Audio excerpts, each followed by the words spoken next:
Kattamaneni Ramesh Babu, Nadiya, Gautami, Seetha, master Mahesh Babu, Kaikala Satyanarayana, Nirmalamma ప్రధాన పాత్రల్లోనూ, super star Krishna, glamour queen Radha అతిథి పాత్రల్లోనూ అలరించిన చిత్రం బజారు రౌడీ. అగ్రదర్శకుడు ఏ కోదండరామిరెడ్డి రూపొందించిన ఈ సినిమాని పద్మావతి ఫిల్మ్స్ పతాకంపై సూపర్ స్టార్ కృష్ణ సమర్పణలో యు సూర్యనారాయణ బాబు నిర్మించారు. రాజ్కోటి సంగీతం అందించారు.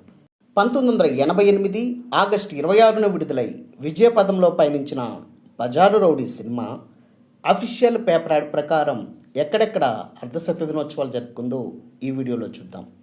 వీటిలో డైరెక్ట్ సెంటర్స్తో పాటు shifting centres, late release centres కూడా ఉన్నాయని గమనించగలరు. Bazaar Rowdy 50 days centres. విజయవాడ జైహింద్ 30 రోజులు 4 ఆటలు housefull, all time town record. Machilipatnam Ramakrishna theatre record. Gudivada Neelamahal. Guntur Bhaskar deluxe. Tenali Satyanarayana 35 రోజులు అన్ని ఆటలు full, all time town record. Chilakaluripet Krishnamahal all time record. Ongole Leelamahal. Eluru Ambika 35 రోజులు అన్ని ఆటలు full, theatre record.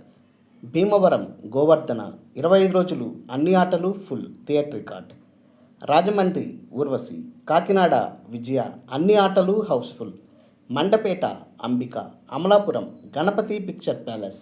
Visakhapatnam Prabhat అన్ని ఆటలు house full, theatre record. Vizianagaram Minerva. Srikakulam Saraswati. Tirupati mini Pratap అన్ని ఆటలు హౌస్ఫుల్. చిత్తూరు జ్యోతి. కడప రహత్. అనంతపురం సంగమేష్. కర్నూలు చాంద్. నెల్లూరు రాధ. హైదరాబాద్ దీపక్ మీరా డీలక్స్. సికింద్రాబాద్ మనోహర్. వరంగల్ రాధిక. ఖమ్మం కిన్నెరసాని మరియు Nizamabad Ashok theatre. Dear viewers, అప్పట్లో బజారు రౌడీ సినిమాని మీరు ఏ థియేటర్లో చూసారో కామెంట్ బాక్స్లో పోస్ట్ చేయండి.